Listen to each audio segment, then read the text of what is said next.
Hey everyone, I'm Rob, and it's Sunday today, so it's time to sit down and chat all things ChatGPT and generative AI and catch up with the news in the week. And really, I feel like the news this week is just the big announcement of ChatGPT Sora.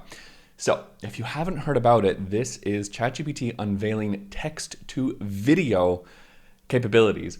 Now, I feel this is like, oh my gosh, the movie industry is going to have a run for its money unless they agreed to license all the likenesses of all the extras, etc. during those writer strikes. But I digress. This is super exciting. This is okay, I'm just gonna go ahead. We're just gonna jump straight right in because this is, the just what this means for not only the entertainment industry, but kind of more boring stuff like, well, not boring actually. I shouldn't say that consulting is boring. I guess, oh gosh, okay. If any of my employers are watching this right now, consulting is lovely and I really love it. But okay, what I mean is, for example, corporate training videos, any sort of video artifacts that are needed and are really coming in like internal and external communications. This is a game changer. So, okay, I'm going to stop nerding about the implications and just go straight to the good stuff. So ChatGPT put out this press release that's creating video from text, and they are announcing Sora, their AI model, to create realistic and imaginative scenes from text instructions. And if we take a look, they have some demonstrations on their website. If you're listening to this right now, if you're listening to me while you're vacuuming, etc., basically they are showing a video of a woman in a red dress walking in downtown Tokyo, and it looks realistic. It really looks incredible. Okay, the only thing is that we can see that it is almost like two videos that are spliced together. Like if we look a little bit close and deep, we do see that there is an outline of the person walking down the street. Like if you kind of look by her head, you can really see that this isn't entirely, realistic. Okay, it looks very realistic, but there's still sort of like artifacts that you can see that it's generative AI. Also, too, you can't really see her her shadow walking through the street, but I digress. This is so flippin' wild. So they have some more generative AI examples. So woolly mammoths that are treading through a snowy meadow while their long woolly fur lightly blows in the wind as they walk. Like, come on. So they give 9 other examples. And so you can see sort of, the hyper realistic, like the woman walking down the street. This man wearing a knitted space cap, which is very like interstellar. But also too, you saw the woolly mammoth, so things that are a bit surreal. So we also have some drone footage examples, and I know that this is going to save a ton of money for a lot of businesses. So unfortunately, they don't have to hire videographers. And also too, they show demonstrations of animation. So if you're watching the video right now, you'll see an animated scene showing a fluffy little guy by a melting red candle. And this is wild. This is absolutely wild. So you can see some of the other further effects that they've done. So they show like underwater scenes. It seems like underwater and water scene, yeah. Oh, it's paper. Okay, I'm like, so they show a scene where I'm like, this doesn't really look animated that well. But then I understand that the prompt is underwater creatures made out of paper. So wow, this is really, really impressive. Like they go into show toy that, anyways, they're basically flexing a lot. And honestly, I could see this in a corporate training video. Like, are you struggling to connect with your end users? Well, anyways, blah blah blah. Okay, well, I need to de-geek about it. I think it's interesting to talk about some of the practical implications. We know that this is going to be transformative for many industries, but it's also interesting when it comes to the safety aspect. So in this same blog post, they do talk about safety, and they're working, with their red team to really understand how to overcome things like misinformation, hateful content, and bias. That's going to be something definitely interesting. Especially when it came to the Taylor Swift deep fakes.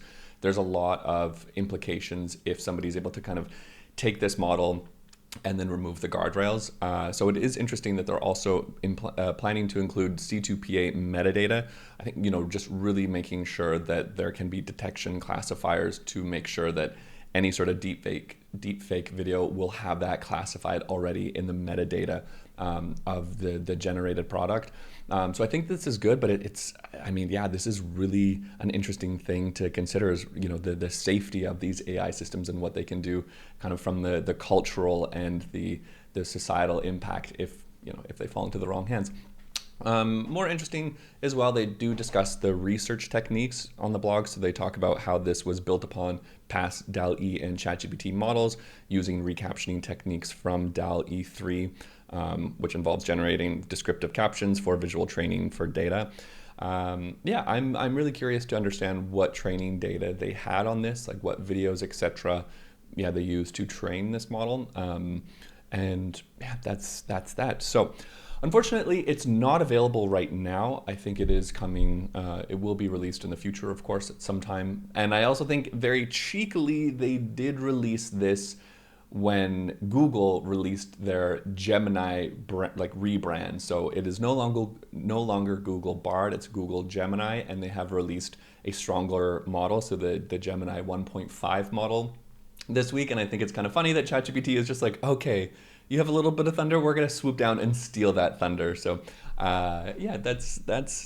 this is the big news, and I think this is the big aha, oh my gosh, we knew this was coming, but here it is. Now, of course, we cannot finish the news segment without talking about Google's 1.5 Gemini model. It is also very impressive.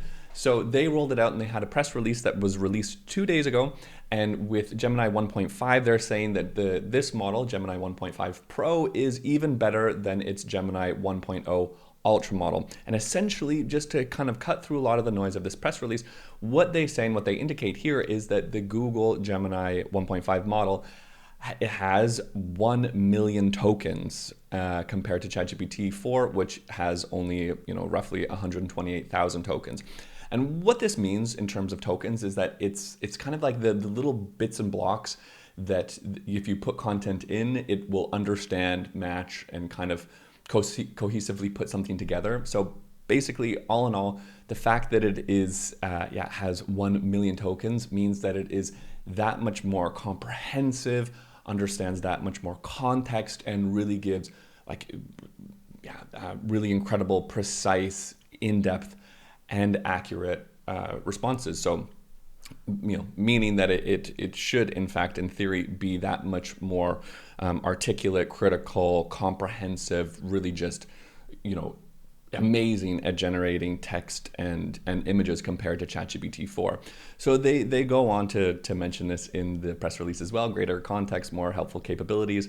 And one of the interesting things that they did talk about was that they trained it on a particular, they put in a grammar manual for a language called Calamang that has fewer than 200 speakers worldwide. And apparently the model learned this, English to Calamang at a similar level to a person learning from the same content. So it's really getting that much more human-like in terms of its ability to learn and its ability to produce and conversate the output. So this is really impressive and really exciting. You can go ahead and read the press release. I'll put it in the description, of course. And I can imagine that, this is really impressive from Google Gemini, so I can imagine, and I understand why ChatGPT was just like, no, we're going to also unveil something that's very impressive, haha. Those are the two things, I think the two most exciting things in the news this week when it comes to generative AI. So I'm going to wrap it up here. And in my life this week, I got a PlayStation 5, so I am enjoying that, and also too, work has been a lot. So that's why I feel like the videos are probably going to be coming like every second week, just because work is pretty intense right now, and I feel like I've let some of my social connections and friends and family connections kind of falter a little bit. So with some deep hermiting. So if you are my friend or my family member, this is why work has been a lot. Anyways, on a brighter note, I wish everybody a happy Sunday. I hope that you had a wonderful Valentine's Day if you spent it with a loved one or by yourself or with some friends. And I wish you guys a wonderful upcoming week ahead. Thanks so much for watching, and we'll catch you next time. Bye.